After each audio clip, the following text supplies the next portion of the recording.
Recording. For once, let's have a look at a good person rather than a bad one. Poverty isn't a lack of character, it's a lack of cash. Rutger Bregman.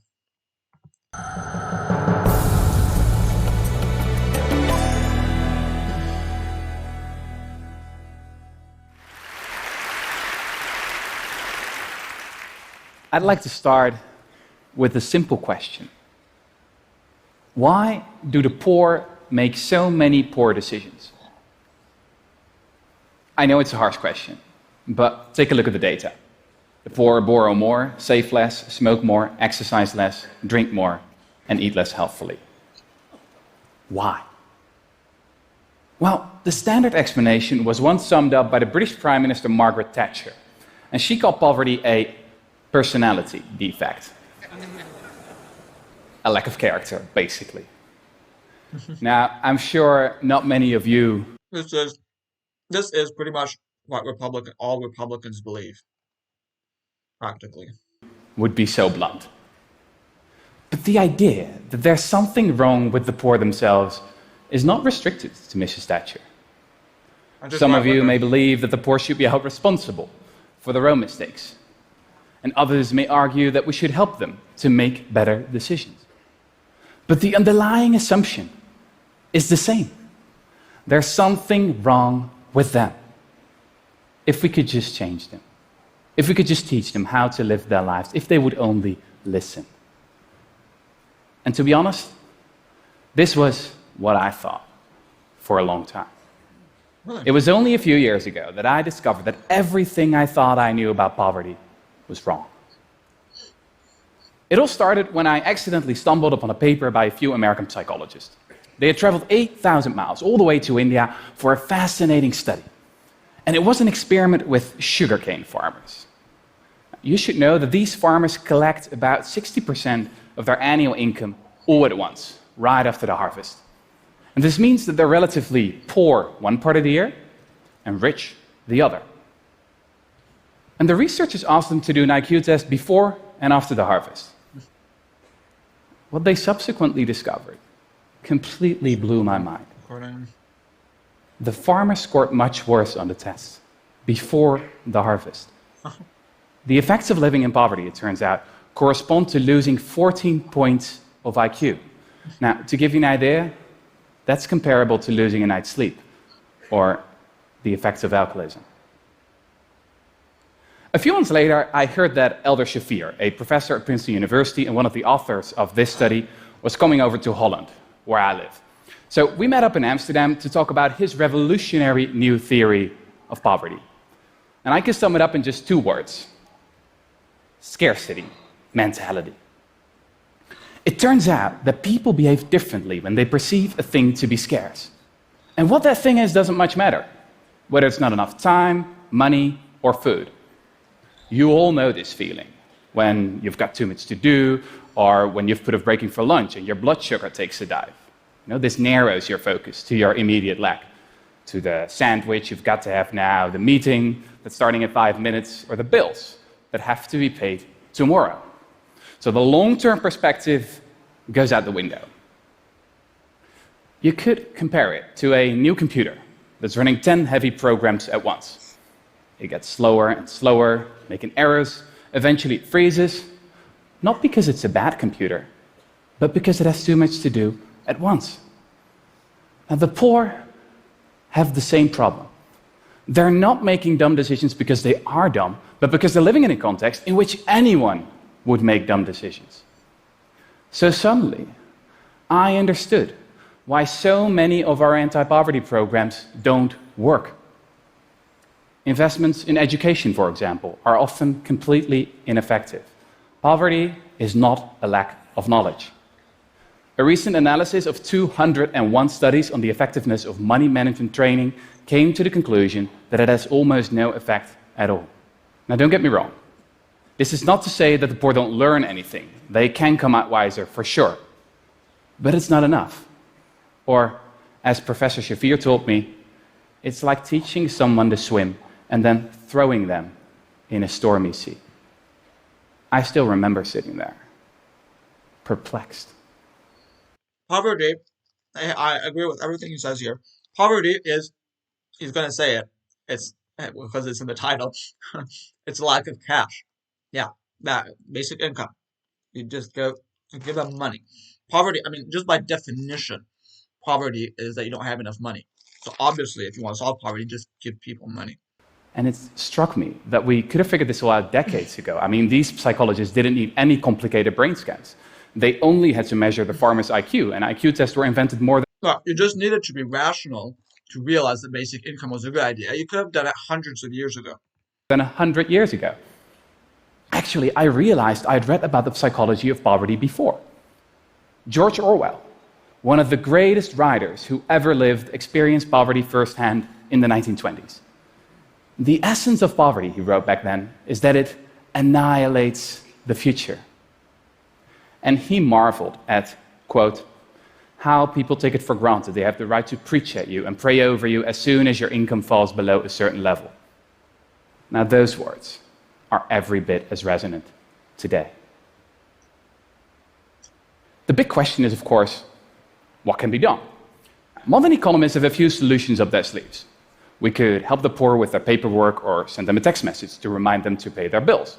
Now, this type of solution is hugely popular with modern politicians, mostly because, well, they cost next to nothing. These solutions are, I think, a symbol of this era in which we so often treat the symptoms but ignore the underlying cause. So I wondered, why don't we just change the context in which the poor live? Or, going back to our computer analogy, why keep tinkering around with the software when we can easily solve the problem by installing some extra memory instead? Now, at that point, Professor Shafir responded with a blank look. And after a few seconds, he said, I get it. You mean you want to just hand out more money to the poor to eradicate poverty? Yeah, sure, that'd be great. Yep, it would. But I'm afraid that brand of left-wing politics you've got in Amsterdam, it doesn't exist in the States. But is this really an old-fashioned leftist idea? I remembered reading about an old plan, something that has been proposed by some of history's leading thinkers. The philosophers. First, of course, but yeah, Thomas More, first guy. Then then right-wing people like Nixon and Milton Friedman. Thomas More first hinted at it in his book Utopia, more than 500 years ago. And its proponents have spent the spectrum from the left to the right, from the civil rights campaigner, Martin Luther King, to the economist, Milton Friedman. And it's an incredibly simple idea. Basic income guarantee. What it is? Well, that's easy. It's a monthly grant, enough to pay for your basic needs: food, shelter, education. It's completely unconditional, so no one's going to tell you what you have to do for it, and no one's going to tell you what you have to do with it. The basic income is not a favor, but a right. There's absolutely no stigma attached. So as I learned about the true nature of poverty, I couldn't stop wondering. I mean, is this the idea we've all been waiting for? Yep. Could it really be that simple? Yep. And in the 3 years that followed, I read everything I could find about basic income. I researched the dozens of experiments that have been conducted all over the globe. And it didn't take long before I stumbled upon the story of a town that had done it, had actually eradicated poverty, but then nearly everyone forgot about it. This story starts in Dauphin, Canada. In 1974, everybody in this small town was guaranteed a basic income, ensuring that no one fell below the poverty line. And at the start of the experiment, an army of researchers descended on the town. For 4 years, all went well. But then a new government was voted into power. And the new Canadian cabinet saw little point to the expensive experiment. So when it became clear there was no money left to analyze the results, the researchers decided to pack their files away in some 2,000 boxes. 25 years went by. And then Evelyn Forget, a Canadian professor, found the records. And for 3 years, she subjected the data to all manner of statistical analysis. And no matter what she tried, the results were the same every time. The experiment had been a resounding success. Evelyn Forget discovered that the people in Dalton had not only become richer, but also smarter and healthier. The school performance of kids improved substantially. The hospitalization rate decreased by as much as 8.5%. Domestic violence incidents were down, as were mental health complaints. And people didn't quit their jobs. The only ones who worked a little less were new mothers and students who stayed in school longer. Similar results have since been found in countless other experiments around the globe, from the US to India. So, here's what I've learned. When it comes to poverty, we, the rich, should stop pretending we know best. I know best. We should stop sending shoes and teddy bears to the poor, to people we have never met. And we should get rid of the vast industry of paternalistic bureaucrats when we can simply hand over their salaries to the poor they're supposed to help. Because, I mean, the great thing about money is that people can use it to buy things they need instead of things that self-appointed experts think they need. I mean, just imagine how many brilliant scientists and entrepreneurs and writers like George Orwell are now withering away in scarcity. Imagine how much energy and talent we would unleash if we get rid of poverty once and for all. I believe that a basic income would work like venture capital for the people. And we can't afford not to do it, because poverty is hugely expensive. Just look at the cost of child poverty in the US, for example. It's estimated at $500 billion each year, in terms of higher healthcare spending, higher dropout rates, and more crime. Now, this is an incredible waste of human potential. But let's talk about the elephant in the room. How could we ever afford a basic income guarantee? Tax. Well, it's actually a lot cheaper than you may think. What they did in Dalton is they financed it with a negative income tax. And this means that your income is topped up as soon as you fall below the poverty line. And in that scenario, according to our economists' best estimates, for a net cost of $175 billion, a quarter of US military spending, 1% of GDP, you could lift all impoverished Americans above the poverty line. You could actually eradicate poverty. Now that should be our goal. The time for small thoughts and little nudges is past. I really believe that the time has come for radical, new ideas. And basic income is so much more than just another policy. It is also a complete rethink of what work actually is. And in that sense, it will not only free the poor, It frees everyone. but also the rest of us. Nowadays, millions of people feel that their jobs have little meaning or significance.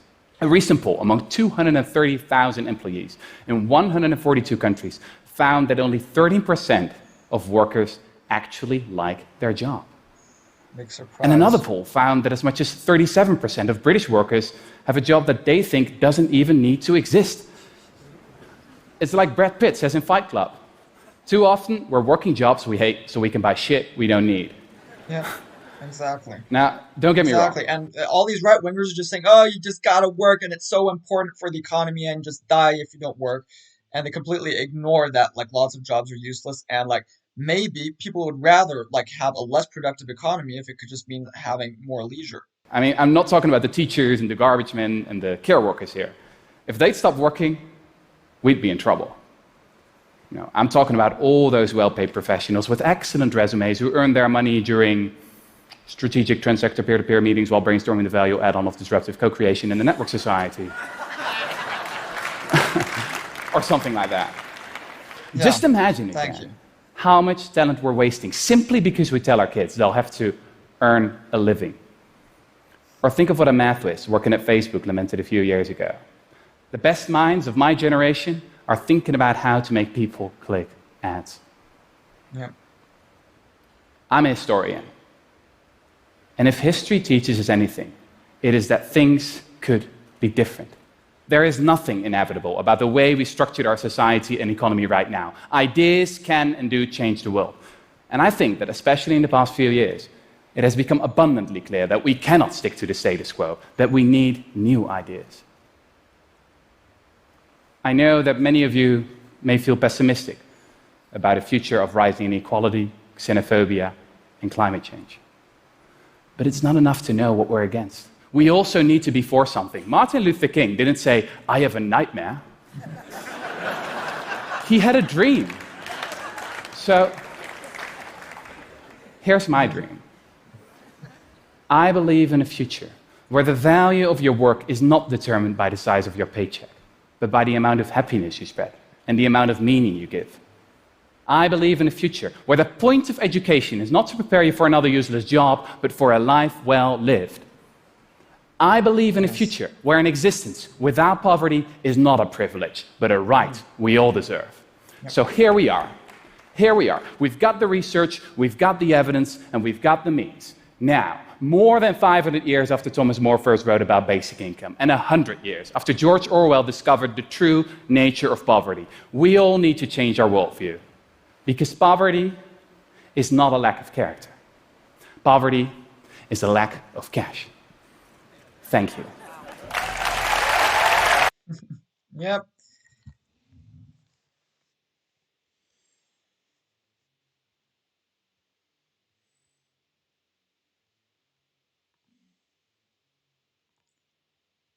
Content.